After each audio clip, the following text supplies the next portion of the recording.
Hello. आवाज आ रही है? आवाज क्लियर? क्या? Good morning friends. ऑनलाइन भी, ऑफलाइन भी, सबको आज का सुप्रभात। जैसा कि पूरा सीरीज चल रहा है, एंशियंट का, मिडाइवल का, मॉडर्न का और पॉलिटी का, बिहार का स्पेशल हिस्ट्री और ज्योग्राफी वगैरह सारा सीरीज चल रहा है और हम सब एक के बाद एक डील कर रहे हैं। इसी कड़ी में आज हम मिडाइवल इंडिया यानी कि मध्यकालीन भारत समाप्त करेंगे और बेस्ड एनसीईआरटी। हम लोगों का जो बेस्ड होगा वो एनसीईआरटी होगा, क्योंकि प्रीलिम्स में आप लोगों को पता है कि 90% क्वेश्चन एनसीईआरटी से होते हैं या उससे जुड़े हुए होते हैं, समझ रहे हैं। और मेंस में भी जब तक आपका एनसीईआरटी का कॉन्सेप्ट क्लियर नहीं है तब तक आप मेंस के भी आंसर्स नहीं लिख पाएंगे, ये मेरा दावा है। तो हम लोगों ने जो सीरीज शुरू किया है उसमें एनसीईआरटी ही लेके चल रहे हैं। फोटो जो दिख रहा है सिर्फ वो एनसीईआरटी नहीं है, वो तो 11th वाला है, लेकिन हमने जिस तैयार किया है जिसमें 7th में आप जाकर देखिए, 7th का जो एनसीईआरटी है उसमें भी मिडावल पढ़ना है। 6 में क्या पढ़ना था? हाँ, एंशिएंट पढ़ना था। और 8 में बहुत हद तक मॉडर्न है। तो हमने 7th को भी लिया है, इसको भी लिया है। इस बुक के साथ, ये तो ओल्ड एनसीईआरटी की बुक है, इसके साथ हमने न्यू एनसीईआरटी को भी बहुत हद तक उसमें कंपाइल किया है। न्यू एनसीईआरटी में राजा महाराजाओं की कहानी नहीं है। आप न्यू एनसीईआरटी जब पढ़ेंगे तो आपको पता चलेगा कि उसमें कॉन्सेप्चुअल बेस है।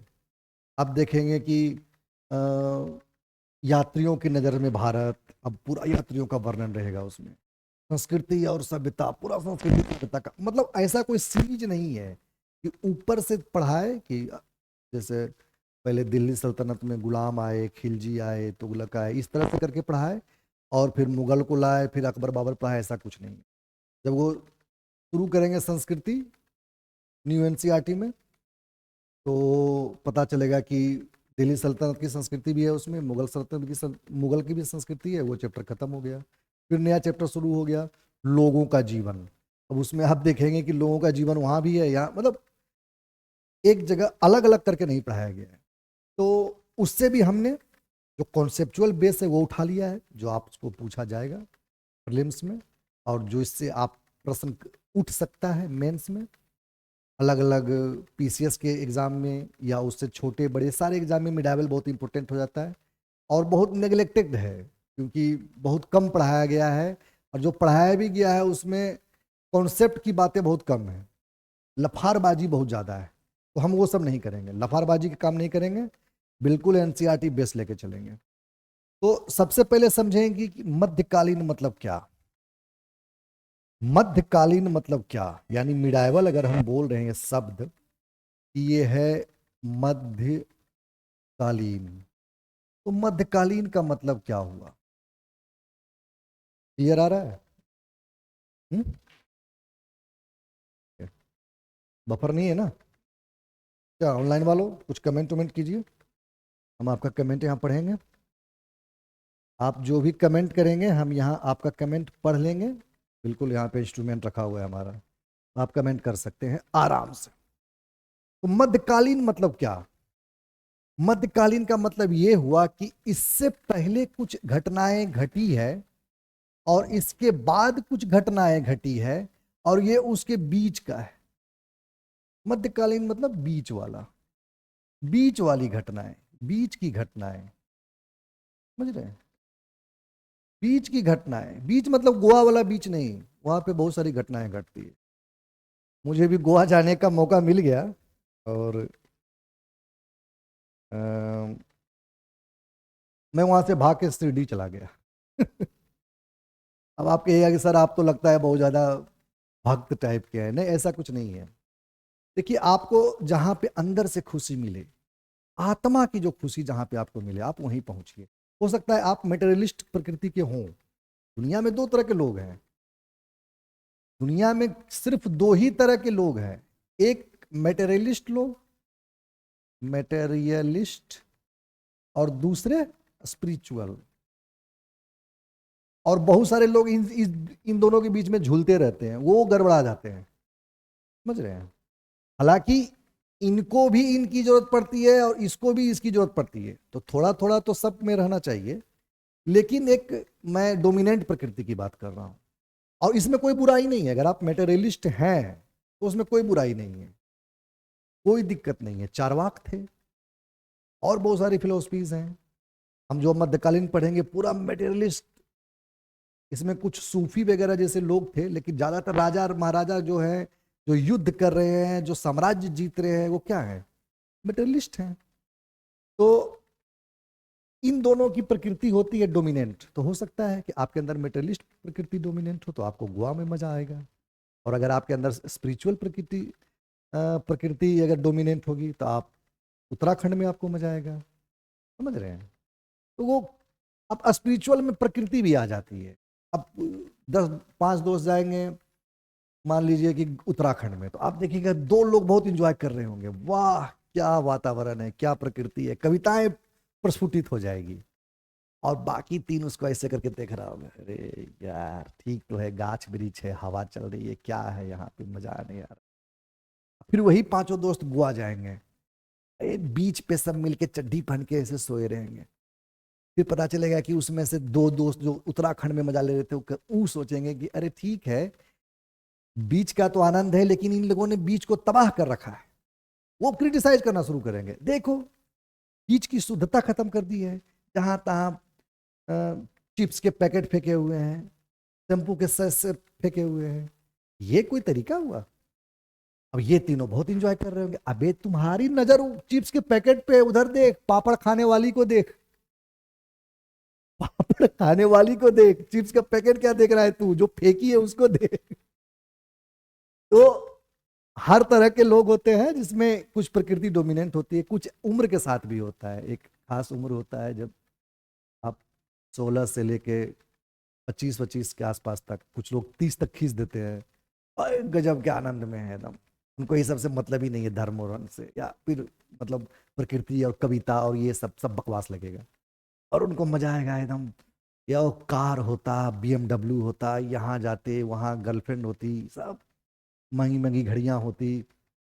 फिर जैसे वो 30 पार करेंगे, फिर उनको धीरे धीरे धीरे धीरे ठंडा होंगे। कुछ पा लेंगे तब ठंडा होंगे, और कुछ नहीं पाएंगे तब भी ठंडा हो जाएंगे, अब नहीं मिलने वाला है, अब चलते हैं भगवान भरोसे। जीवन ऐसे ही चलता है, चलना भी चाहिए, क्या जी। तो मध्यकालीन मतलब बीच की घटना है। अब इतिहास के प्रारंभ से, इतिहास के प्रारंभ से 500 ईस्वी तक को हम लोगों ने कहा कि ये प्राचीन है, प्राचीन है। ये सारा हम लोग प्राचीन भारत जब डिस्कस कर रहे थे तो उसमें भी किए थे, लेकिन एक बार मध्यकालीन चूंकि शुरू कर रहे हैं तो देख लेते हैं कि मध्यकालीन का समय कहां से कहां तक है। ये प्राचीन विश्व हो गया, क्या हो गया? प्राचीन विश्व। और 1500 तक, 500 से 1500 ईस्वी तक हमने इसे क्या कहा? मेडिएवल, मेडिएवल वर्ल्ड, यानी मध्यकालीन, मध्यकालीन विश्व। और इसके बाद से अभी तक हम लोग आधुनिक विश्व में जी रहे हैं। तो ये बात हुई विश्व की। अब ये तो जो विश्व के इतिहासकार हैं वो लिखते हैं, भारत के इतिहासकार थोड़ा सा इससे अलग रखते हैं भारत को, समझ रहे हैं। क्योंकि और सिर्फ भारत ही नहीं, जब अलग अलग देश आप घूमिएगा तो उसके इतिहासकार उसको अलग अलग तरीके से, अलग अलग, मतलब अब चाइना जाइएगा तो हो सकता है चाइना का मिडाइवल चाइना कुछ और हो सकता है अमेरिका का मिडाइवल अमेरिका कुछ, USA कुछ और हो। तो भारत ने कहा कि भाई हम तो कहेंगे कि यहां से लेके 650 ईस्वी का जो काल है, और ये समय है जब हर्ष की मृत्यु होती है। हर्षवर्धन आपने पढ़ाई है, हर्षवर्धन की मृत्यु होती है, तब हम यहां तक इसको कहेंगे कि ये प्राचीन इतिहास है। और ये 605 से लेकर 1707, जहां पे किसकी मृत्यु होती है? औरंगजेब की, औरंगजेब की मृत्यु होती है। और हम यहां पे क्या कहेंगे? इसको कहेंगे मध्यकालीन भारत, मध्यकालीन भारत। तो कुछ इतिहासकार बोले कि नहीं, ये 1707 जो औरंगजेब वाला है ये नहीं चलेगा, हम मानेंगे 1757। 1757 जो है, 57 में एक हुआ था प्लासी का युद्ध। इसलिए आपको बहुत सारी किताबें मिलेगी from Plassey to partition, Plassey से लेके विभाजन तक। तो प्लासी के युद्ध को मानते हैं और इन दोनों में बहुत टकरार रहता है, लेकिन हम लोग इसमें ज्यादा टेंशन नहीं लेंगे। 50 साल के ऊपर नीचे है, भारत का इतना लंबा इतिहास है, इसमें 50 साल के लिए क्या टकरार करना। अगर ये वाले बोलेंगे तो इनको भी कह देंगे तुम भी ठीक, ये वाले बोलेंगे इनको भी कह देंगे तुम भी ठीक। हम दोनों को मानते हैं, समझ रहे हैं। हमें इतिहासकारों से नहीं उलझना है, दो लोगों से जीवन में कभी मत उलझना। एक जो बहुत ही ज्यादा पढ़े लिखे विद्वान हैं और दूसरे जो एकदम नहीं पढ़े लिखे हैं, ये दोनों ही अपने बातों पर बहुत कट्टर होंगे। विद्वानों को ये दम्भ रहेगा कि वो कभी गलत हो ही नहीं सकते, और जो मूर्ख होते हैं उनको ये दम्भ होता है कि कहीं कोई हमको मूर्ख तो साबित नहीं कर रहा है।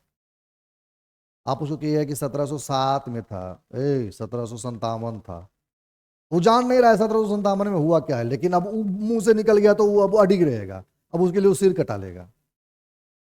अभी हम देखेंगे मध्यकालीन में दूसरे तरह के लोग ज्यादा हैं, शासक वर्ग जो हैं वो दूसरे तरह के लोग हैं, वो टिक गए तो टिक गए, हाँ यही होगा तो यही होगा, समझ रहे हैं। लेकिन इसमें कुछ सूफी लोग और कुछ दार्शनिक लोग होंगे जो बहुत पढ़े लिखे, वो भी डिगे रहेंगे। मंसूर नाम का एक दार्शनिक था मध्यकालीन अरब में, उसको इल्हाम हुआ, इल्हाम मतलब होता है वहां पे ज्ञान प्राप्त होना। उसने कहा कि हमको इल्हाम हो गया है, और इल्हाम क्या हो गया है कि मैं ही खुदा हूं। अनहलक अनहलक अनहलक मतलब मैं ही खुदा हूं, मैं ही ईश्वर हूं। ये बात तो इस्लाम के सीधे खिलाफ थी। अगर तुम्हें ऐसा कुछ इल्हाम भ्रम या कुछ भी हुआ हो कि तुम ही ईश्वर हो, तो तुम इस बात को अपने अंदर रख, क्या हल्ला किए चल रहे, नाचे चल रहे, मैं ही ईश्वर हूं। उसको राजा बुलाया, इधर बादशाह बिठाया, पागल वो लोग हो क्या, तुम ही ईश्वर हो, मरवा देंगे। मंसूर ने कहा कि मरवाने कटवाने से कुछ नहीं होगा, मैं ही ईश्वर हूं, अब बोल दिया तो बोल दिया, क्योंकि मैं बहुत पढ़ा लिखा हूं। अब दो लोगों से टकरार हो गई, एक तरफ बादशाह, वो भी कट्टर। महा बादशाह लोग किताब से नहीं होता है, वो दिमाग से महामूर्खी होते हैं। जो भी राजा महाराजा बादशाह लोग होते हैं आजकल, वो पॉलिटिशियंस हो गए हैं, तो वो सब वही होते हैं, वो भी अपनी बातों पे एकदम डिगे रहे हैं। पूरब से पश्चिम हो जाए, वो बोल दिए कि दिन है तो दिन है, भले ही रात के 12 क्यों ना बज रहे हो, अब तुमको मानना पड़ेगा दिन। पढ़े लिखे लोग प्रूफ भी कर देंगे, वो पहले तो कह देंगे कि दिन और रात तो कुछ होता ही नहीं है जी, दिन रात क्या होता है। देखो, ये बोलो कि सूरज हमारे सामने है, और अगर रात हो गया तो बोलो कि सूरज हमारे पीठ के पास है। दिन रात जैसा कुछ नहीं होता है। अब तो कौन सा तर्क दोगे बताओ। तुम कहोगे कि ये पूरा भाई पश्चिम है, उत्तर है, दक्षिण है, वो कहेगा ऐसा नहीं है, उत्तर दक्षिण पूरा पश्चिम होता ही नहीं है। धरती गोल है तो इसमें क्या उत्तर दक्षिण पूरा पश्चिम, अब बताओ। तो ये बहुत ज्यादा पढ़े लिखे लोग हैं। अब दोनों का हो गया टकरार। मंसूर एक लाइन में बोल देता कि ठीक है तुम ही सही हो, हम चलते हैं भाई, इससे उसका ज्ञान थोड़े घट जाता। लेकिन ये लोग हम बोले ना कट्टर होते हैं, अडिग होते हैं, एकदम मरवा के फेंक दिया उसको, खत्म हो गया मंसूर। आगे सबकी कहानियां देखेंगे। 650 ईस्वी से लेके 1707 या 1757, जिसको भी रखना है हम रखते हैं इसको, इसमें मिडाइवल में, यानी मध्यकालीन भारत में। अब हम थोड़ा मध्यकालीन भारत की शुरुआत करने से पहले, चूंकि हम भारत में आएंगे, लेकिन मध्यकालीन भारत मोटा मोटी इस्लामिक दुनिया का, सिर्फ मध्यकालीन भारत ही नहीं, मध्यकालीन विश्व जो है वो इस्लाम के उदय और प्रभुत्व की कहानी है, समझ रहे हैं। और एक बात मैं आपको बता देता हूं कि हिस्ट्री पढ़ाना तलवार के धार पे चलने जैसा है। तो जब भी मैं कोई धर्म का नाम लूं तो उसको ऐसे मत समझना है कि ये सर धर्म के बारे में बोल रहे हैं ना, वो एनसीईआरटी में लिखा है और उसको इसी तरह से पढ़ाना है, इसलिए मैं बोल रहा हूं। दूसरी बात, उस समय के इस्लाम और अभी के इस्लाम में बहुत फर्क है, आगे हम देखेंगे। उस समय के मुसलमान और अभी के मुसलमान में बहुत आसमान जमीन का फर्क है, समझ रहे हैं? वो अलग मुसलमान थे, वो हम देखेंगे कैसे थे। तीसरी बात, जब भी राजाओं की बात करूं तो बिल्कुल उसको हिंदू मुसलमान में बांट नहीं देना है, क्योंकि मुसलमान राजाओं के अंदर भी हिंदू सैनिक और हिंदू सेनापति काम करते हैं, और हिंदू राजाओं के अंदर भी मुसलमान सैनिक और मुसलमान सेनापति काम करते हैं। मध्यकालीन में एक और बहुत बड़ी घटना घटी। जैसे आप जब एंशियंट इंडिया पढ़ रहे थे, प्राचीन भारत पढ़ रहे थे, तो आपने देखा था कि भारत के समाज को 4 भागों में बांटा गया था, और उस 4 में जो क्षत्रिय थे, इन्हीं का था काम युद्ध करना, समझ रहे हैं? इन्हीं का काम क्या था? युद्ध करना। लेकिन मध्यकाल में क्या होता था कि सैनिकों को किराए पर उठाया जाता था। ये मॉडर्न तक चला, ये अंग्रेज आए, अंग्रेज अपनी सेना लेके थोड़े ही लड़ते थे, यहीं से किराए पर सैनिक उठाते थे। तो अंग्रेज नहीं, मध्यकालीन भारत में किराए पर सैनिक उठाए जाते थे। तो अगर कोई भी जाति का व्यक्ति, चाहे वो शूद्र हो, वैश्य हो, ब्राह्मण हो, क्षत्रिय तो हो, कोई भी अगर युद्ध करना जानता है तो सेना में भर्ती हो सकता था, अपना सैलरी, पेंशन, भत्ता, या अगर जागीर दे रहा हो तो जागीर ले सकता था। ये सारी सुविधाएं हर धर्म के लोगों के लिए, हर जाति के लोगों के लिए खुली हुई थी। और ये जो सैनिक थे, जैसे कि मान लीजिए कि आप मगध के सैनिक हैं और यहाँ पे सूर वंश आ गया, वो तो अफगान है, लेकिन सैनिक आप हिंदू हैं। और मान लीजिए कि आपका गांव है रामपुर, और रामपुर में 50 सैनिकों की फौज है, तगड़े तगड़े लंबे लंबे, जो युद्ध कला में माहिर हैं। उन 50 को अफगान भर्ती करेंगे, उनके घर पर वेतन, पेंशन सब कुछ जाएगा, उनका बीमा कराया जाएगा, उनको अगर क्षतिग्रस्त हुआ, हाथ पैर कटा, तो उनका बीमा भी होगा, समझ रहे हैं? और उनको युद्ध करवाया जाएगा। उसके अगेंस्ट में खड़ा है कौन? हुमायूं। शेरशाह के अगेंस्ट में हुमायूं, आगे हम देखेंगे। अब हुमायूं कौन है? मंगोल है। हुमायूं और उनके बीच में लड़ाई होगी। हुमायूं की तरफ से भी हिंदू है, वो गाजीपुर का हिंदू उठा के लाया है, और ये इधर रामपुर का हिंदू उठा के लाया। अब गाजीपुर का हिंदू और रामपुर का हिंदू आपस में लड़ रहा है। इसमें कहीं भी हिंदू हिंदू या मुसलमान मुसलमान नहीं लड़ रहा है, इसमें 2 राजवंश लड़ रहे हैं प्रभुत्व सत्ता के लिए, और उसके ये सैनिक हैं जो अपना अगर बेस्ट किया तो सेनापति बन जाएगा, और बेस्ट किया तो और ऊंचे पद पे जाएगा। तो ऐसी बातें होती थी, तो इसको बिल्कुल टिपिकली नहीं लेना है अगर मैं शब्द बोलूं तो, और गलती से भी इसको दिल पे नहीं लेना है। हिस्ट्री, इतिहास को लोग दिल पे लेके घूमते हैं, लेकिन एक विद्यार्थी, एक कंपटीटर के रूप में मैं आपको बता देता हूं कि जिसने भी दिल पे लिया उसका नहीं हुआ।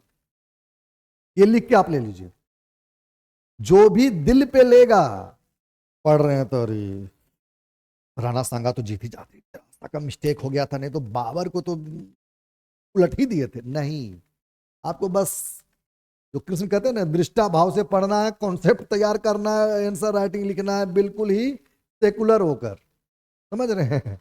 और सेकुलर मतलब वो वाला सेकुलर नहीं जो आजकल चल रहा है, वो सेकुलर नहीं, मतलब पढ़ाई में सेकुलर रहना है। आपको राजा को राजा की तरह देखना है, हाँ ये हो रहा है, ये हो रहा है, इस्लाम का उदय हो रहा है, इस्लाम का विकास हो रहा है, ठीक है। हमको एक विद्यार्थी की तरह लेना है, हमको कौन सा, अब विद्यार्थी का कोई धर्म नहीं होता है, लिख के रखना। विद्यार्थी का केवल एक धर्म होता है, चाहे वो किसी भी धर्म का हो। विद्यार्थी का केवल एक धर्म होता है, विद्या अर्जित करना, ज्ञान अर्जित करना, ज्ञान का प्रवाह करना, अपना रिजल्ट लेना, अपना कुर्सी पकड़ के ठोक देना। किसी भी बड़े नेता, बड़े अफसर, बड़े धनाढ़ लोग, करोड़पति लोग, इन लोगों को देखे हो कभी हिंदू मुसलमान करते? ये खुद उतरते हुए मैदान में नहीं उतरेंगे। इनके बच्चे मैदान में उतरेंगे? नहीं उतरेंगे। नेता लोग भी बस जहरीली बातें करेंगे तुमको लड़ाने के लिए, चाहे वो किसी भी धर्म का हो। मैं किसी एक धर्म की बात नहीं कर रहा हूं, किसी भी धर्म का हो, हर पक्ष के लोग यही करते हैं। खुद नहीं उतरेगा वो, और करोड़पति और बिजनेसमैन तो एकदम साइडे रहेगा ये सब चीज से। गलती से बेचारा झपट्टा में आ जाता है तो करोड़ों का नुकसान हो जाता है। इन सब चीजों में नहीं पढ़ना है, एक विद्यार्थी के रूप में हमें देखना है। अब हम देखते हैं मध्यकालीन में यूरोप का क्या स्थिति है। कि हम भारत आएंगे, लेकिन सबसे पहले हम सारे देशों से होते हुए गुजरेंगे। पहले हम देखेंगे यूरोप की स्थिति।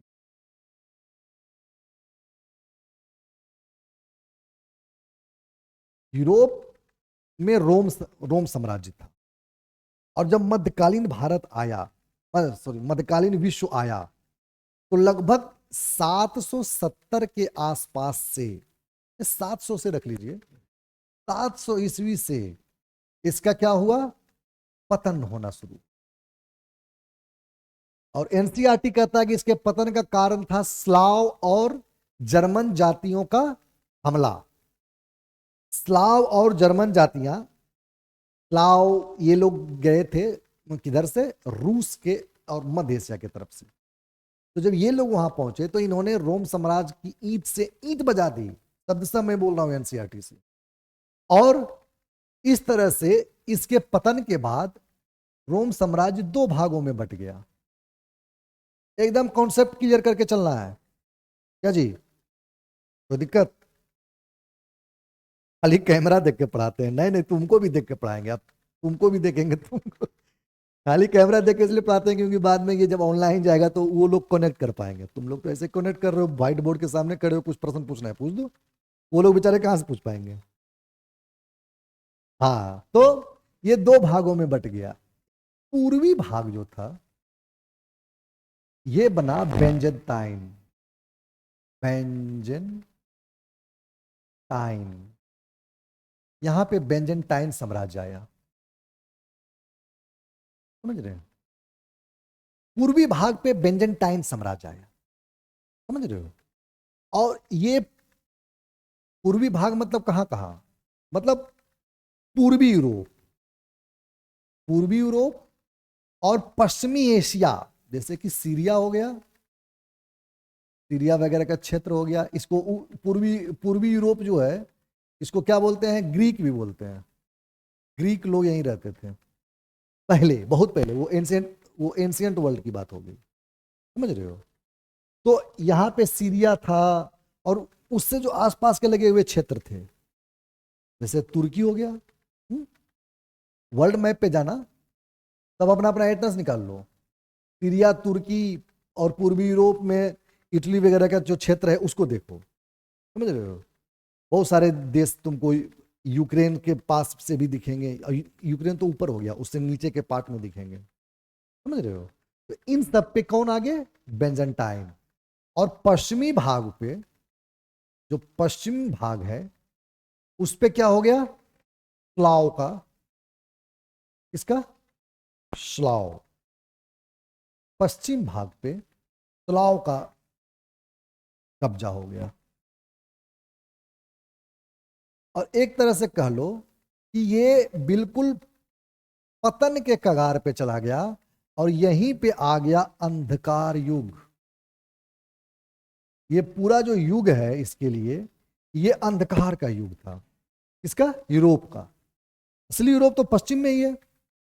असली यूरोप फ्रांस, जर्मनी, उधर का जितना भी, स्पेन, पुर्तगाल, सब तो ज्यादातर पश्चिम में ही है, समझ रहे हैं? स्विट्जरलैंड, तो जो जो भी बड़े बड़े आप, ऑस्ट्रिया, जो भी आप देशों के नाम जानते हैं मैक्सिमम पश्चिम में, तो वहां पे बिल्कुल ही अंधकार का युग आ गया। और यहां पे कोई एक केंद्रीय सत्ता नहीं रह गई। जब केंद्रीय सत्ता नहीं रहेगी तो किस चीज की शुरुआत होगी, इस वर्ड को याद रखना। मध्यकालीन भारत का सबसे महत्वपूर्ण वर्ड यही है, सामंती व्यवस्था या सामंतवाद, जो भी कह लीजिए, जिसको उन्होंने क्या कहा, फ्यूडलिज्म। फ्यूडलिज्म, वहां पे फ्यूडलिज्म आ गया, यानी कि सरदारों की व्यवस्था आ गई, समझ रहे हैं? छोटे छोटे सरदार उभरने लग गए, और चूंकि कोई मजबूत राजा नहीं था तो वो सब अपने आप को आजाद, सब, हर कबीले का एक सरदार, हर सरदार आजाद, समझ रहे हैं? और जितनी भी भाषाएं थी, फ्रेंच पीपुल है, उनका अपना एक मतलब सरदार है, उनका अपना एक सामंत, जर्मन बोलने वाले हैं उनका अपना है, स्विस बोलने वाले हैं उनका अपना है, पुर्तगीज बोलने वाले हैं उनका अपना है। इस तरह से करके सब बहुत भागों में बट गए और इससे फ्यूडलिज्म का विस्तार मिला। फ्यूडलिज्म भारत में भी बढ़ेगा, दुनिया के हर क्षेत्र में बढ़ेगा। कॉन्सेप्ट यही याद रखना कि जहां भी केंद्रीय सत्ता कमजोर होगी, जहां भी केंद्रीय सत्ता कमजोर होगी, यानी जो मेन राजा है वो कमजोर पड़ेगा, तो वहां फ्यूडलिज्म ऑटोमेटिक क्या हो जाएगा, सामंतवाद अपने आप विस्तृत हो जाएगा। जैसे कि हम देखते हैं कि मौर्य में सामंतवाद नहीं है, लेकिन गुप्ता में सामंतवाद है। उसके बाद के भी लोगों में सामंतवाद का बोलबाला है, हर्षवर्धन वगैरह के काल में आप देखिएगा। तो जब केंद्रीय सत्ता कमजोर रहेगी तो ऐसा होगा, समझ रहे हैं। गुप्ता में कुछ राजा जो थे उस सामंतों के बहुत अधीन रहते थे, लेकिन लेटर गुप्ता फिर बिल्कुल सामंत उन पे हावी हो जाते हैं। तो यही उसका तरीका है, समझ रहे हैं। तो ये पतन के कगार पे था यूरोप, लेकिन उदय के कगार पे कौन था? एक तरफ यूरोपियंस का पतन हो रहा था, तो दूसरी तरफ अरब का जो है सुनहरा समय आने वाला, अरब का जो है गोल्डन पीरियड आने वाला था, अरबों का गोल्डन पीरियड शुरू होने वाला था। जैसा कि हम जानते हैं, हिजरी संवत कोई बता पाओगे? आप लोगों में कोई कमेंट कीजिए, टिंग टांग कुछ बज नहीं रहा है भाई बहुत देर से, बजाइए कुछ। क्या हुआ? हिजरी संवत, हिजरी संवत की शुरुआत हुई 622 ईस्वी में, 622 ईस्वी में, समझ रहे हो। यहां से हिजरी संवत की शुरुआत हुई, अर्थात मुसलमानी कैलेंडर का, या इस्लामिक कैलेंडर लिख लो, मुसलमानी शब्द से ज्यादा अच्छा, हिस्ट्री में इस्लाम चलता है, तो इस्लामिक कैलेंडर का, इस्लामिक कैलेंडर का कैलेंडर की शुरुआत हुई। कब हुई? 622 ईस्वी। और मोहम्मद साहब का इंतकाल हुआ, उसके बाद खलीफाओं के हाथ में शासन आया। तो जो सबसे मजबूत खलीफा उस समय तैयार हुआ वो था अब्बासी खलीफा। लिख लो, एनसीईआरटी में इसकी बहुत ज्यादा चर्चा है। अब्बासी खलीफा तुम बार बार पढ़ोगे। तो अब्बासी खलीफा जो है वो कहां से बिलोंग करता था, बताएगा कोई? बहुत सुंदर, कौन बताइए? Very good. लड़कियां ऐसे ही नहीं रिजल्ट दे रही है, 1 से 10 में 8 लड़कियां ही चल रही है। लोग सोए रहो, बगदाद के थे ये। अब्बासी खलीफाओं का क्या हो गया? शासन शुरू हो गया। अब्बासी खलीफाओं ने अरबों का बहुत विस्तार किया, लगभग 150 सालों तक इन्होंने शासन किया। और इसमें स्पेन से लेकर सिंधु तक, और इधर रसिया से लेकर इधर उत्तर अफ्रीका तक, पूरा इन्होंने अपना पूरा क्षेत्र विस्तार कर लिया। ऊपर में एटलस में देखो, लगभग रसिया के आसपास तक ये पहुंच गए थे। और नीचे जाकर देखो कहाँ, उत्तर अफ्रीका। और उधर इनके घोड़े स्पेन तक, कहा जाता था कि जहां तक घोड़े पहुंच सकते हैं वहां तक मुसलमानों का शासन रहता है। कारण क्या था कि इनकी कमजोरी थी नौसेना, और इनकी ताकत थी थल पे, थल सेना, उसमें भी घोड़े वाली सेना और तलवार। जब तलवारों की ताकत खत्म हुई तो इनकी भी ताकत खत्म हो गई, समझ रहे हैं? तो जब तक ये तलवार और शुरुआती बारूद में भी ये चलते रहे, लेकिन जब बंदूक आई, टेक्नोलॉजी आई, तब मुसलमानी शासन। उसके बाद आधुनिक विश्व तो पूरा ईसाइयों का है। देखो, खैर आगे देखेंगे, विज्ञान की बात आगे करेंगे। लेकिन शुरुआत में क्या है कि इन्होंने, अरबों ने ज्ञान विज्ञान का बहुत प्रसार किया। अब अरब क्षेत्र है ही ऐसे जगह पर, आप अगर अरब क्षेत्र की बात करेंगे तो वो ऐसे जगह पर है कि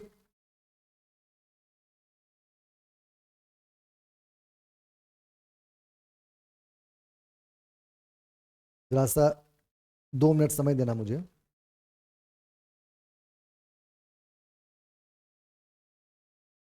मैं यहां पे लाऊंगा वर्ल्ड वर्ल्ड मैप, ठीक। और में से जो बेहतर हमको दिखेगा उससे मैं आपको समझाऊंगा। चलिए, कौन एकदम क्लियर दिखेगा आपको बताइए। ये ज़्यादा क्लियर दिख रहा है, देखते हैं। ये ज़्यादा क्लियर दिख रहा है।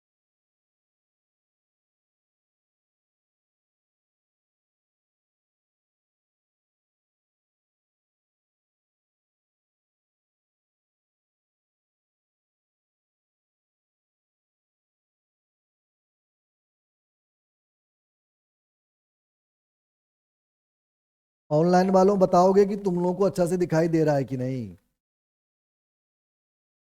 या कोई कंफ्यूजन है थोड़ा बहुत नाम में, लेकिन तुम सुन लेना।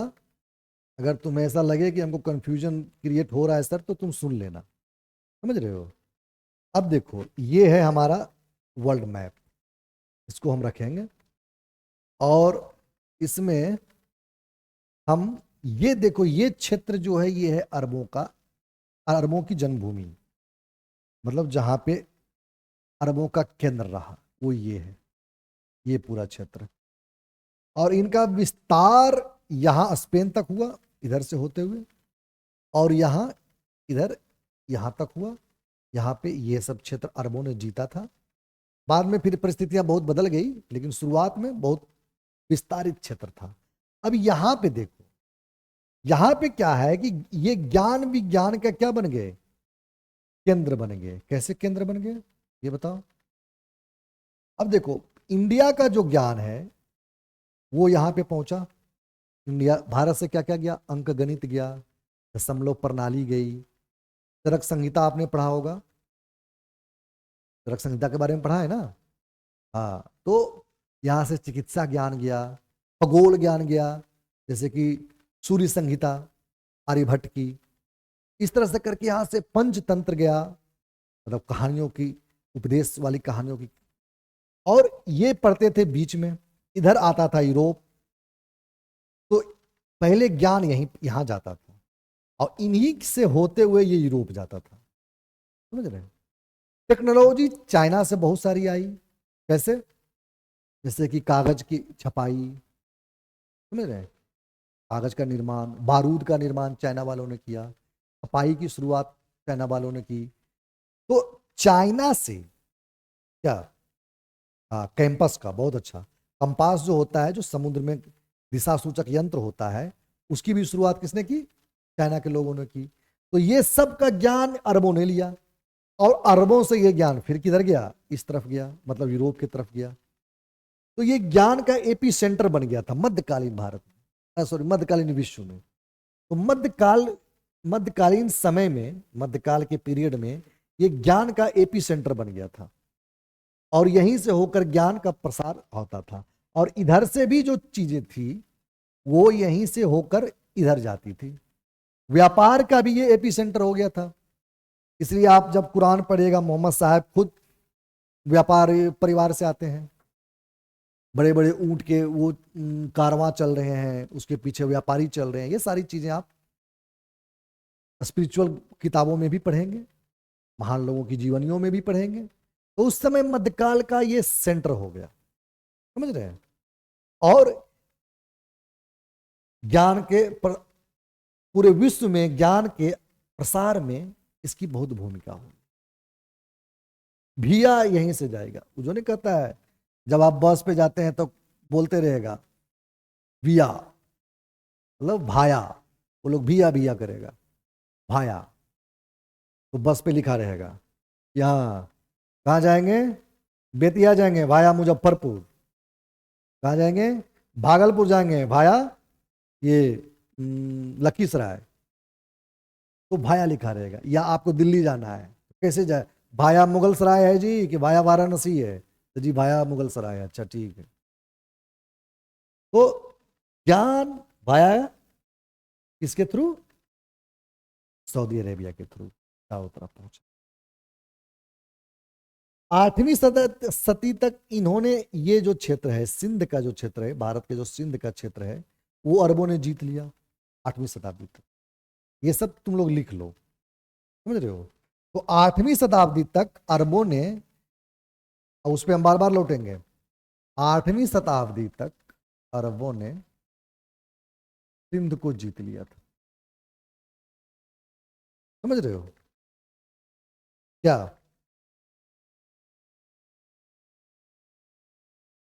हाँ,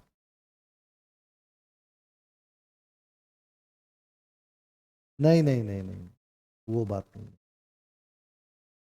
जहां भी विज्ञान का प्रसार होगा और जो भी ज्ञान विज्ञान को शरण देगा, उस पर खर्च करेगा, वो देश आगे बढ़ेगा। रिसर्च पे खर्च करेगा, वो देश आगे बढ़ेगा। ये इतिहास गवाह है। भारत के जो प्राचीन राजा हुआ करते थे, वो अपने दरबार में प्रश्रय दिया करते थे। किनको किनको? कवियों को, खगोलविदों को, गणितज्ञों को, चिकित्सा में काम करने वाले लोगों को। और उन, जैसे कि नालंदा विश्वविद्यालय है, तो नालंदा विश्वविद्यालय को गांव दिया गया था कि इतने गांव, अलग अलग राजा अलग अलग दिए, तो ये इतना गांव आपको दिया जाता है, उसका जो टैक्स होगा, जो भी होगा, वो आप उससे आपका विश्वविद्यालय चलेगा। विश्वविद्यालय में क्या होगा? रिसर्च। उससे क्या होगा? विज्ञान का प्रसार। और जब विज्ञान का प्रसार होगा तो खुद ब खुद स्टेट मजबूत होगा, खुद ब खुद देश मजबूत होगा। लेकिन जैसे ही विज्ञान का ह्रास होगा, जो हम यहां देखेंगे कि 10वीं सदी तक जो अरब थे वो अपने चरम पर थे, क्योंकि वो ज्ञान विज्ञान का एपिसेंटर बन गए थे। एक वर्ड लिख लेना जो एनसीईआरटी में है, वो है बैत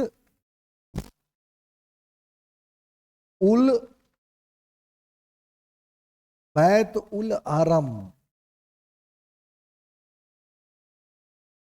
या इसको एक और वर्ड है इसी के लिए, कहीं कहीं बैत उल हिकमत भी कहते हैं। बैत उल हिकमत, इसका मतलब क्या हुआ? बैल लिख दिया हूं यार, बैत लिखना है, बैल नहीं। वहां पे बैल नहीं था। बैल मतलब तो बैल बुद्धि होता है, भरद्वाज वाला। बैत बैत लिखो, बैत उल हिकमत, इसका मतलब था ज्ञान गृह,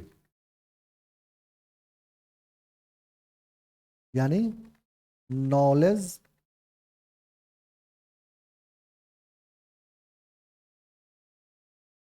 नॉलेज जोन। यहां पे क्या होता था? यहां पे होता था ग्रंथों का अनुवाद, ग्रंथों का अनुवाद। जैसे कि पंचतंत्र है, जैसे पंचतंत्र आपने पढ़ा होगा, विष्णु शर्मा, याद है? तो पंचतंत्र जो है उसका अनुवाद अरबी में कर दो, ज्ञान का प्रसार होगा। तो ये बैत उल हिकमत जो है वो ज्ञान गृह था, और नॉलेज का अनुवाद किस में करता था? अरेबिक में करता था। अगर आप ज्ञान को जन्म नहीं दे पा रहे हैं तो आप ज्ञान का प्रसार कीजिए। अरबों ने ऐसा कोई टेक्नोलॉजी डेवलप बहुत ज्यादा नहीं किया, और ना ही ऐसा कोई ज्ञान का बहुत ज्यादा खोज किया, लेकिन इन्होंने ज्ञान का प्रसार बहुत अच्छा किया, और लिए हुए ज्ञान को बहुत अच्छे से इन्होंने निखारा, उसे और भी आगे बढ़ाया 10वीं शताब्दी तक। लेकिन भाई साहब, दुनिया बदलने वाली थी क्या? 9वीं सदी के अंत होते होते अब्बासियों का पतन शुरू। 9वीं सदी, ये सब अब्बासियों के अंदर हो रहा है। 9वीं सदी का जब अंत हो रहा था तो अब्बासी खलीफा का पतन हो रहा था। और एनसीईआरटी में बार बार बोला गया है, हर बार लिखा गया है कि अब्बासियों के पतन के बाद उनकी जगह लिया तुर्कों ने, जो हम आगे देखेंगे। तो तो इस चीज को तुम लिख लो अपनी भाषा में कि अब्बासी खलीफा का पतन हुआ और तुर्कों का, यही तुर्क जो थे वो भारत को गुलाम बनाने वाले थे, समझ रहे हो। तो अब्बासियों का पतन हुआ और तुर्कों ने भारत पे कब्जा किया। लेकिन 14वीं शताब्दी आते आते, समझ रहे हो, ये तो 9वीं 10वीं शताब्दी की बात है, तुर्कों का धीरे धीरे उस पर वो हो रहा था और यहीं से अरबों का पतन शुरू हो चुका था। लेकिन 14वीं शताब्दी आते आते अरबों का पूर्णतः पतन हो गया और इसकी जगह ले ली तुर्कों ने, समझ रहे हो। कुछ इतिहासकार कहते हैं कि उसका असली कारण की रूढ़िवादिता, जिससे मैं पूर्णतः सहमत हूं। कोई भी समाज जब ज्यादा रूढ़िवादी हो जाएगा ना, चप्पल उल्टा है, झगड़ा हो जाएगा, बिलाया रास्ता काट दिया, आगे मत जाना, समुंदर पार करोगे ना तो धर्म भ्रष्ट हो जाएगा, क्योंकि समुंदर नमकीन पानी होता है। इस तरह की फालतू की बातें जब शुरू हो जाएगी, चाहे वो किसी भी संस्कृति, और इसका बहुत ज्यादा अनुपालन शुरू हो जाएगा। कहने को क्या है, पीएचडी स्कॉलर हैं इन फिजिक्स और रूल ऑफ नेचर समझते हैं, इन्वेंशन करते हैं किसका, मैटर का। भाई साहब बिल्ली रास्ता लांग दिया तो आगे नहीं बढ़ रहे हैं, थूक थुका है, चप्पल फेंक रहे हैं पहले, फिर आगे बढ़ रहे हैं, या इंतजार कर रहे हैं कोई कोई बढ़े तब हम आगे जाएंगे। आपका पीएचडी फिजिक्स, पीएचडी आपने जो फिजिक्स में किया सब कूड़ा करकट बेकार है। फिर आपने पढ़ा क्या। जहां भी रूढ़िवादिता बढ़ेगी, कट्टरता बढ़ेगी, धर्म के प्रति धर्मांधता बढ़ेगी, वो समाज पतन करेगा। पाकिस्तान का उदाहरण ले लो, पाकिस्तान को रोटी से ज्यादा कट्टरता पसंद है, रोटी नहीं मिल रही, कट्टरता बढ़ रही है, समझ रहे हो। अरबों के पतन का भी मुख्य कारण वही रहा, और बहुत सारा कारण तो हुआ ही, क्योंकि जब रूढ़िवादिता बढ़ेगी तो क्या होगा, जैसे ही किसी देश में रूढ़िवादिता बढ़ेगी, ऑटोमेटिक इस बात को याद रखना कि विज्ञान का ह्रास होगा, विज्ञान का ह्रास होगा, और जब विज्ञान का ह्रास होगा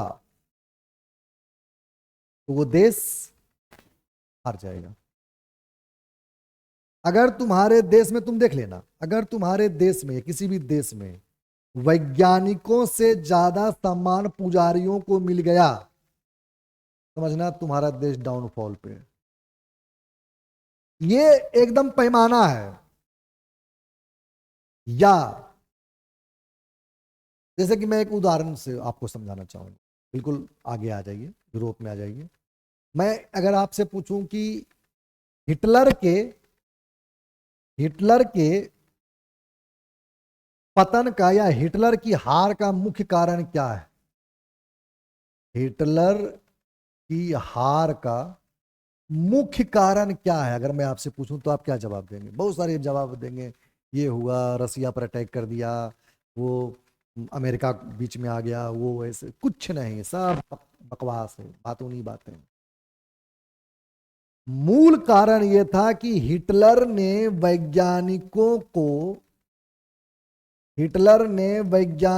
की पहचान धर्म से की और उनको देश निकाला किया।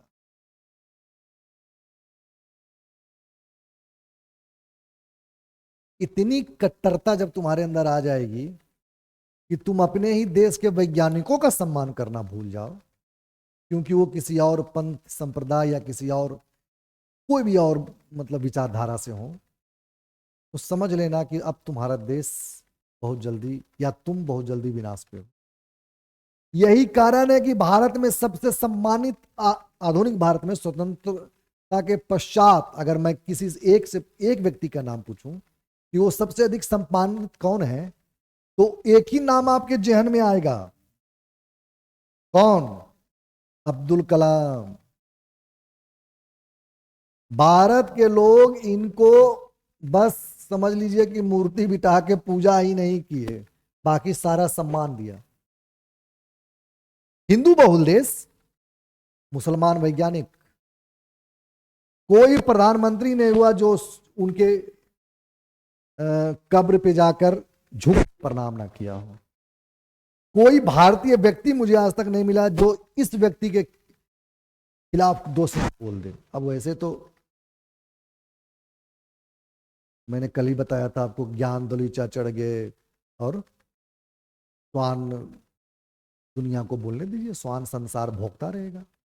कुछ लोग होते हैं जो अपने बाप को भी क्रिटिसाइज कर जाते हैं, गरिया देते हैं कि साला हमको पैदा किया। अब वैसे लोगों की बात मैं नहीं कर रहा हूं जो अपने बाप को इसलिए गाली देते हैं कि उसने उसको पैदा कर दिया। मैं उनकी बात, सेंसिबल लोगों की बात कर रहा हूं। कोई भी सेंसिबल आदमी, कोई भी देशभक्त व्यक्ति अब्दुल कलाम के बारे में गलत नहीं बोल सकता। सबसे अधिक प्रतिष्ठित आधुनिक व्यक्ति, इसलिए भारत विकास के रास्ते पर। आपको नहीं मिलेगा पाकिस्तान में कोई ऐसा व्यक्ति जो मुसलमान हो, जो हिंदू हो और बहुत मतलब बहुत आगे बढ़ा हो विज्ञान के क्षेत्र। क्षमता है, बढ़ने नहीं देंगे। क्षमता है, बढ़ने नहीं देंगे। गिनती से कुछ नहीं होता है। हिटलर जिस व्यक्ति को, आइंस्टाइन को अपने देश से बाहर करता है, उसी आइंस्टाइन की थ्योरी पर बम बनाया जाता है और वही बम अमेरिका को दुनिया का सबसे बड़ा सुपर पावर बना। वो सुपर पावर बनने की क्षमता हिटलर में भी होती अगर वो ये भूल नहीं किया होता। वही भूल कर रहे हैं हमारे कौन? वही भूल कर रहे हैं हमारे अरब। विज्ञान का ह्रास हो रहा है, रूढ़िवादिता बढ़ रही है, कट्टरता बढ़ रही है। खत्म तो इनको होना ही है। और इनके मुंह पे कौन खड़े हैं? इनके सामने खड़े हैं तुर्क। तुर्कों का क्षेत्र कौन सा है जरा देख लो। तुर्कों का जन्म हुआ इस क्षेत्र से। ये जो क्षेत्र है ना, यहाँ पे उज्बेकिस्तान वगैरह का जो क्षेत्र है, ये जो क्षेत्र है, यहां से तुर्कों का जन्म हुआ। यहां से हुआ तुर्कों का जन्म, समझ रहे हो? यहां से उज्बेकिस्तान वगैरह से तुर्कों का जन्म हुआ।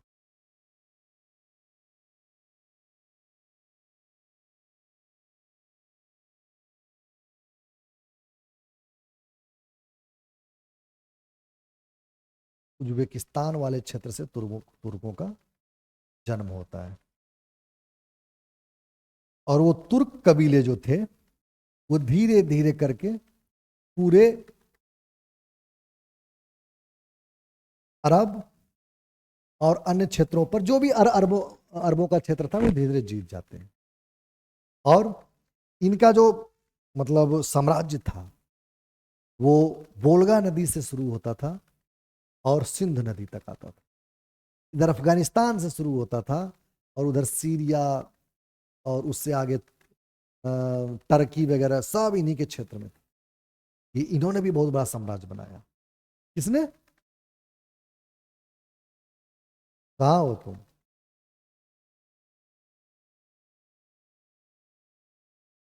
हाँ, तो हाँ, एक बात और याद रखना कि उस समय एक ही धर्म के अलग अलग जगह के लोग, अलग अलग नस्ल के लोग, अलग अलग भाषा के लोग आपस में बहुत बेरहमी से लड़ते थे, एक दूसरे को हराते थे। अफगान हो गए, तुर्क हो गए, मंगोल हो गए और अरब हो गए। ये चार नाम याद रखना। अफगान, पहले अरब, पहले अरबों का प्रभुत्व आया, फिर तुर्क, फिर अफगान और फिर मंगोल। ये चार लोग, ये सब के सब अब मुसलमान बने, लेकिन इन्होंने एक दूसरे के प्रति खून खराबा और बहुत हिंसक लड़ाइयां लड़ी, बहुत खतरनाक वाली। अरब, तुर्क, अफगान और मंगोल। और भी छोटी छोटी बहुत सारे वो थे, कबीले थे, नस्ल के लोग थे, बहुत सारे थे, लेकिन ये चार प्रमुख हैं। इन्हीं की कहानियां चलती रहेगी और इन्हीं के बीच में तख्ता के लिए अलग अलग क्षेत्र पे कब्जा करने के लिए रास्ता कस्सी होगा। इनके इन चारों के नाम याद रखना, समझ रहे हो। तो हम बात कर रहे थे तुर्कों की। तुर्क जो थे वो गोरिल्ला युद्ध में बड़े माहिर थे, गोरिल्ला युद्ध में। इनकी लड़ाई का मेन तरीका था कि ये बहुत तेजी से आगे बढ़ते थे, बहुत तेजी से। अब मारकट मचा के उतनी तेजी से वापस लौट जाते थे, फिर तेजी से आगे बढ़ेंगे, फिर मारकट, फिर तेजी से। लकड़बग्घों को आपने देखा है? लकड़बग्घों को याद कीजिए, डिस्कवरी चैनल देखते हैं, देखते हो तुम लोग जी?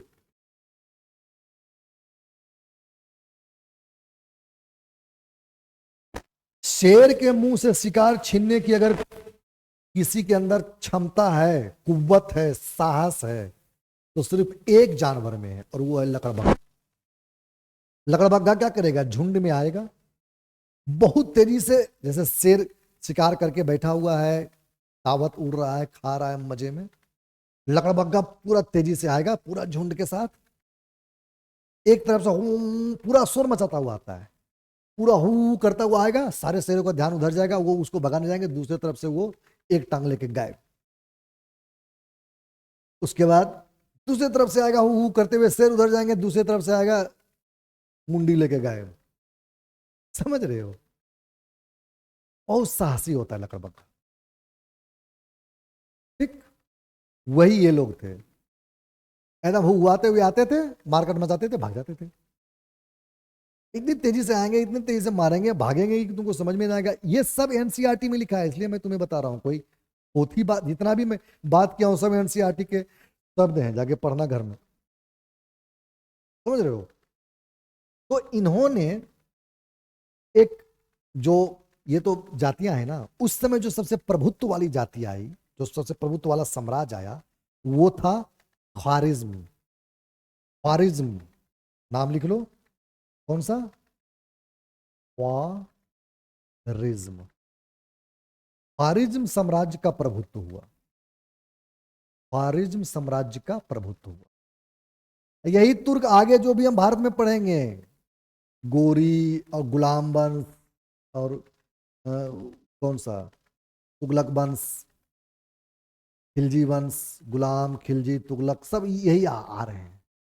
बाद में लोदी अफगान आता है, समझ रहे हो। सैयद अफगान होते हैं, वो बात की बात है, वो हम बाद में देखेंगे। लेकिन जितने भी प्रभुत्व वाले थे, उसके बाद फिर मंगोल आ जाते हैं, बाबर वगैरह। बाबर के आने के बाद फिर मंगोलों का साम्राज्य हो जाता है। तो शुरुआत में इन्होंने किसका, तुर्कों का ही साम्राज्य रहा सब जगह, समझ रहे हो। और ये 9वीं सदी के अंत तक इनका साम्राज्य स्टार्ट हुआ, और ये कब तक चला? बहुत दिनों तक चला। सही बात है, ये तब तक चला, भारत में तो कम से कम तब तक चला जब तक कि अंग्रेज नहीं आ गए, है कि नहीं? नहीं, तुर्कों को मंगोलों ने हटाया, फिर मंगोलों को अंग्रेजों ने हटाया। लेकिन ये संघर्षरत रहे आखिरी समय, ये भाग नहीं गए कहीं, समझ रहे हो। और मध्य एशिया में तो हमेशा संघर्षरत रहे। तैमूर भी तुर्क ही था, भले ही वो खुद को बहुत अलग तुर्क मानता हो। तुर्कों का भी बहुत सारा वो कबीले थे ना, तो चगताई मंगोल कबीला था, तुर्कों का भी बहुत सारे कबीले थे, मंगोलों के भी बहुत सारे कबीले थे, बात समझ रहे हो। लेकिन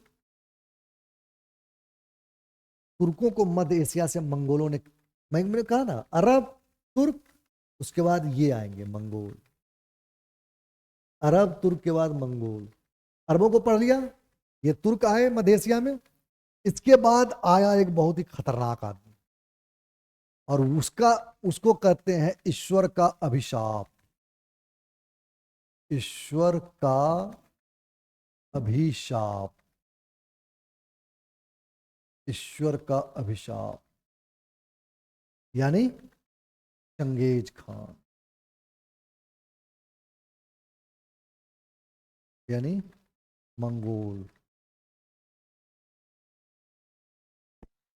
अब चंगेज खान के धर्म पे बहुत विवाद है। मुसलमान बाद में बना, कुछ लोग कहते हैं मुसलमान क्या बना, हो तो कोई कुछ मानवे नहीं करता था मुसलमान का।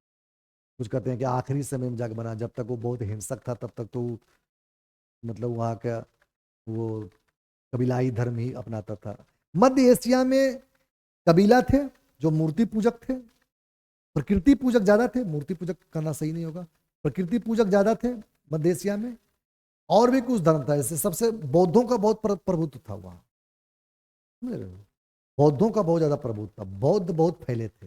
अफगानिस्तान से लेकर उधर कजाकिस्तान तक बौद्धों का बहुत प्रसार हुआ था। ठीक। तो चंगेज खान पर डे ये कोई धर्म वरम नहीं देखता था, और ये भी नहीं देखता था कि कोई राजा हार मान लिया या क्या, कुछ नहीं। ये अटैक करता था, और जिस पे अटैक कर दिया उसका साम्राज्य को तहस नहस कर देता था।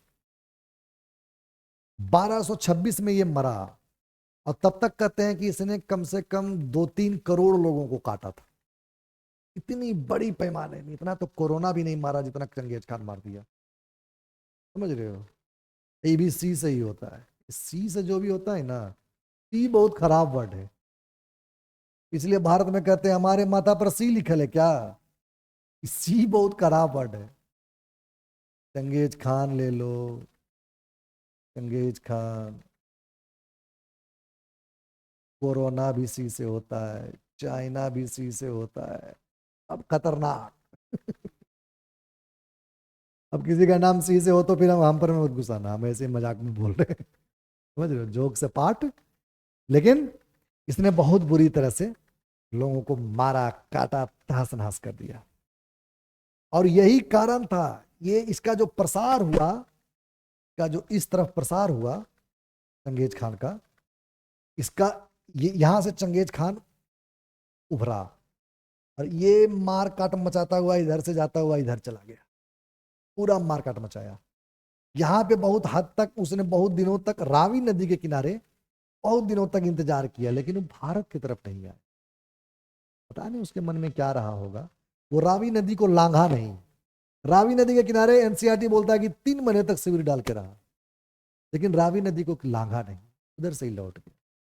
उसका एक कारण यह भी था कि इल्तुतमिश जो है वो उस समय प्रबुद्ध राजा था, वो हम आगे चर्चा करेंगे। तो ये जो है, ये इतना मारकाट मचाया इस क्षेत्र में, इतना मारकाट मचाया कि खुद मुसलमानों का जीना वहां पे हराम हो गया। और इसलिए आप देखते हैं कि चंगेज खान का ही वो समय था जिस समय सबसे ज्यादा मुसलमानों का पलायन भारत की तरफ हुआ।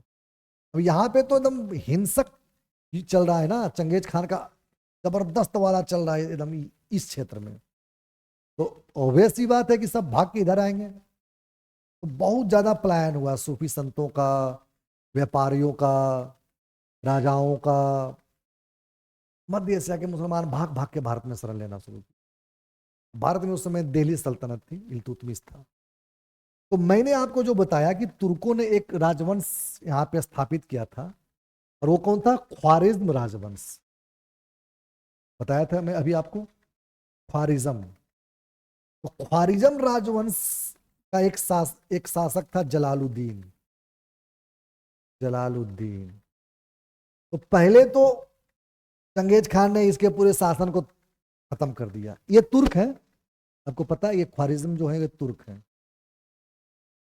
चंगेज खान ने तुर्कों का पूरा एकदम तहस नहस कर दिया, उड़ा कर रख दिया, पूरा शहर का शहर काट देता था।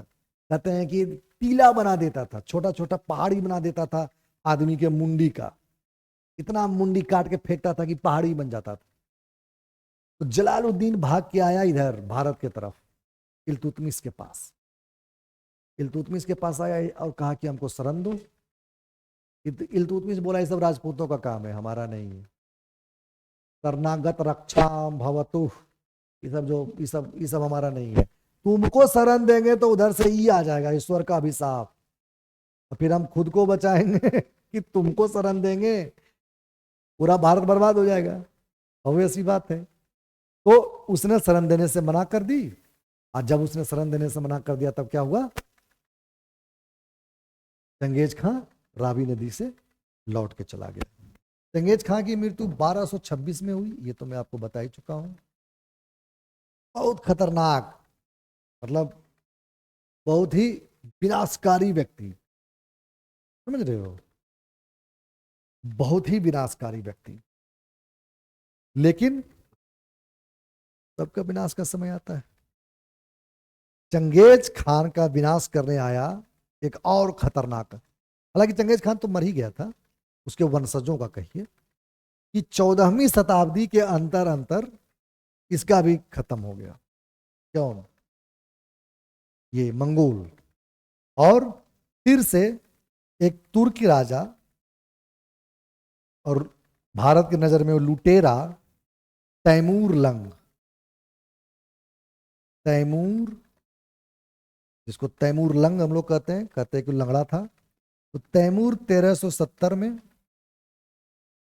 इनके शासन को, मंगोलों के शासन को खत्म कर दिया, और सीरिया से लेकर रूस तक, वोल्गा से लेकर सिंधु तक फिर इसने, तैमूर ने यानी तुर्कों ने फिर से कब्जा कर लिया। समझ रहे हो? और बाबर इसी तैमूर और इसी चंगेज खां का मिश्रित राजवंश था। हालांकि हम उसको मंगोल ही कहते हैं, लेकिन उसके जो दादाजी थे वो चंगेज खान के वंश से थे, और उसके जो ननिहाल जो था वो तैमूरों के वंश का था। तो इस संकर प्रजाति ने आगे भारत पे बहुत दिनों तक शासन किया। समझ रहे हैं? तो ये है पूरी कहानी उधर मध्य एशिया की। उसी समय कुछ और भी शासन, कुछ और भी क्षेत्र थे, जैसे कि ये जो है, जैसे चाइना है, तो चाइना का जो क्षेत्र है, अरे कहाँ चला गया, पूरा ही गायब हो गया जी। चलिए हम फिर से ले आएंगे। कहाँ पे था? यहाँ पे था। थोड़ा सा इसको फिर से हम ऊपर कर लेंगे, और इस बार ज़्यादा बड़ा नहीं करके, उतना दिखाई दे रहा है? नहीं, थोड़ा सा और बड़ा करना पड़ेगा, थोड़ा सा और बड़ा कर देते हैं। तो ये जो क्षेत्र था चाइना का, अरे यार अब तुमको क्या हुआ, हम मत गड़बड़ाना। ये जो क्षेत्र था चाइना का, इसको जो आप देख रहे हैं, ये क्षेत्र ले लो। ये बढ़ता घटता रहता था उस समय, एकदम बिल्कुल आज का चाइना नहीं था कि आप बिल्कुल जो आज का चाइना दिखा दीजिए तो वही चाइना था। तो यहां पे था किसका? तांग वंश का शासन, याद रखना, तांग वंश का। और तांग वंश के बाद आया संग वंश। और ये मैं किस समय का बात कर रहा हूं? बिल्कुल मध्यकालीन का, 700 से लेके 900 ईस्वी के आसपास तक का। तो ये क्षेत्र पे तांग और संघ शासन था, ये सब क्षेत्र पे। और ये जो क्षेत्र था जावा, सुमात्रा वगैरह, ये जो साउथ ईस्ट वाला क्षेत्र था, दक्षिण पूर्व जिसको कहते हैं, यहाँ पे शैलेंद्र का शासन था, शैलेंद्र राजवंश, शैलेंद्र राजवंश, जिसको हम आगे भी देखेंगे कि इनका पालों के साथ बहुत अच्छा संपर्क था। समझ रहे हैं? तो ये है उस समय के पूरे मध्यकाल की कहानी। अब हम आएंगे किस पे? भारत में। तुर्क वुर्क सब देख लिया हमने, कहीं पे कंफ्यूज नहीं करना है जी। क्या कोई कंफ्यूजन है?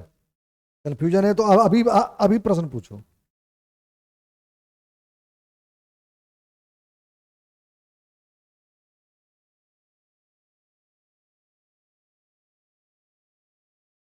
देखो, जीतने का एक ही मूल मंत्र होता है कि तुम जीतने का प्रयास करना छोड़ दो।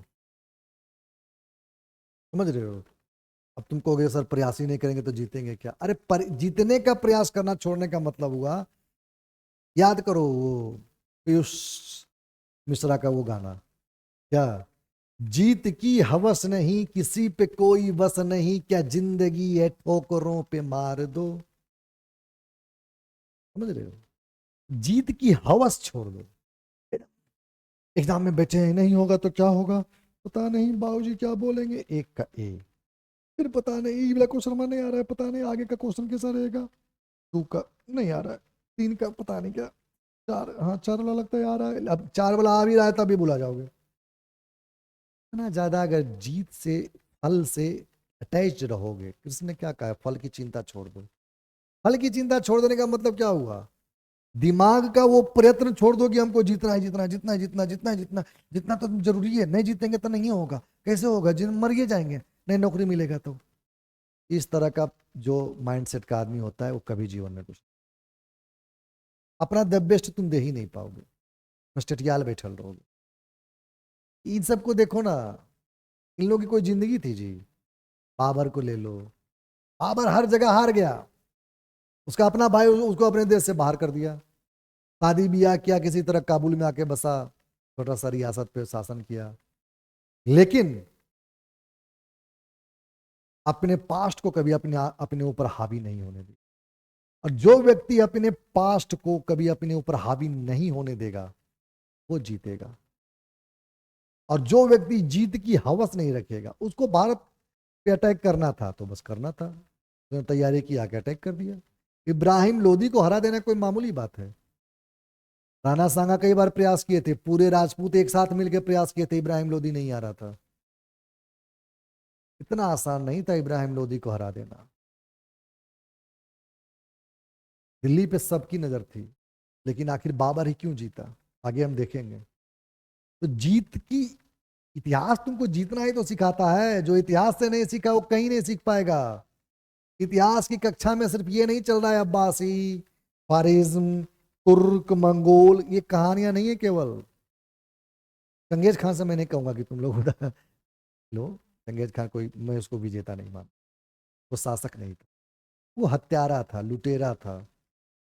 उसको जो बहुत ज्यादा ग्लोरीफाई करते हैं या बहुत ज्यादा उसकी जो प्रसिद्ध करते हैं उसको चंगेज खान, वो गलत लोग हैं। चंगेज खान जैसा ठीक नहीं। बाबर कुछ हद तक ठीक है, शासक है, समझ रहे? अटैक करता है, राज्य जीतता है, सही है। चंगेज खान वाली हालत नहीं, शहर का शहर बर्बाद नहीं कर देता बिना मन। बाबर के सामने जो झुका, ऐसा नहीं कि बाबर ने जबरदस्ती उसके शहर में घुस के मारकाट मचा दिया, नहीं। उस समय की ऐसी परिस्थिति थी कि हर कोई एक दूसरे से युद्ध कर रहा था। तो मैं ऐसा नहीं कि मैं बाबर के पक्ष में हूं, लेकिन मैं दोनों के बीच में तुलनात्मक बात कर रहा हूं। तो जीवन में इन लोगों से सीखने का है, सीखो और आगे बढ़ो। और कोई उपाय नहीं है, लड़ाई के सिवा कोई उपाय ही नहीं है। भाग ही नहीं सकते हो।